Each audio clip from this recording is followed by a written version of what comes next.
சற்று முன் கிடைக்கப்பெற்ற மிக மிக முக்கியமான செய்தி ஒன்று வெளியாகி உள்ளது. 2026 சட்டமன்ற தேர்தலில் திமுக வெற்றி அடையாது, அது மட்டுமல்ல எதிர்க்கட்சி அந்தஸ்தையும் பெறாது.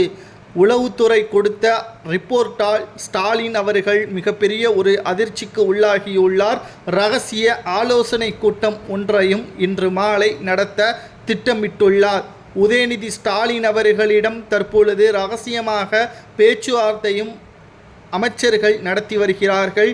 காரணம், தற்பொழுது இருக்கக்கூடிய மூத்த அமைச்சர்களுக்கு மீண்டும் வாய்ப்புகளை வழங்கக்கூடாது என்று ஸ்டாலின் மருமகன் சபரீசன் அவர்கள் ஸ்டாலினுக்கு ஒரு ரிப்போர்ட் ஒன்றை கொடுத்துள்ளார். 2021 சட்டமன்ற தேர்தலில் திமுக வெற்றியடைந்ததற்கு காரணம் சபரீசன் அவர்கள்தான்.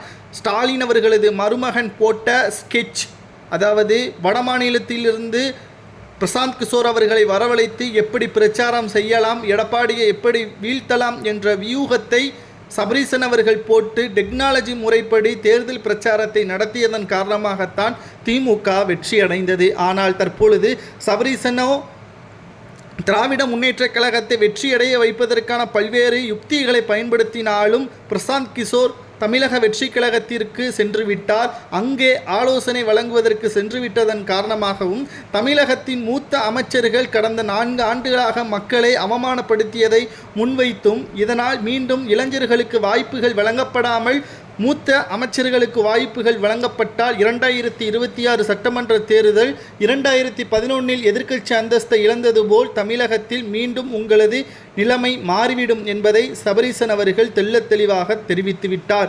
இதற்கு வழி என்ன என்று பார்க்கும் பொழுது சபரீசன் அவர்கள் ஒரு ரிப்போர்ட் ஒன்றை கொடுத்துள்ளார். அதில் உதயநிதி ஸ்டாலின் தலைமையில் இளைஞர்களுக்கு அதிக அளவு வாய்ப்புகளை கொடுக்க வேண்டும், கடைசி ஓராண்டில் சொன்ன வாக்குறுதிகள் முழுமையாக நிறைவேற்றுவதாக மக்களிடம் காண்பிக்க வேண்டும், எதிர்க்கட்சியினர்கள் சொன்ன நம்மளை குறை சொன்ன வாய் அதை அப்படியே நாம் திருப்பி அவர்களுக்கு செலுத்தக்கூடியதாக மாற்றிவிட வேண்டும் என்று சபரீசன் அவர்கள் தெரிவித்திருக்கிறார். 2021 சபரீசன் அவர்களது செயல்முறைப்படித்தான் ஸ்டாலின் அவர்கள் செய்தார்.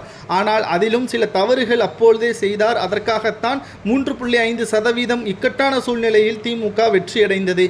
இந்த முறை மூத்த அமைச்சர்களுக்கு வாய்ப்புகள் வழங்கவில்லை என்றாலும் அவர்கள் மீது கடும் கோபத்தில் ஸ்டாலின் அவர்களால் மாற்றப்படக்கூடிய காரணத்தினால் என்ன செய்வது என்று தெரியாமல் தற்பொழுது தலையில் இடி விழுந்தது போல் மாறிவிட்டது திமுகவின் நிலைமை.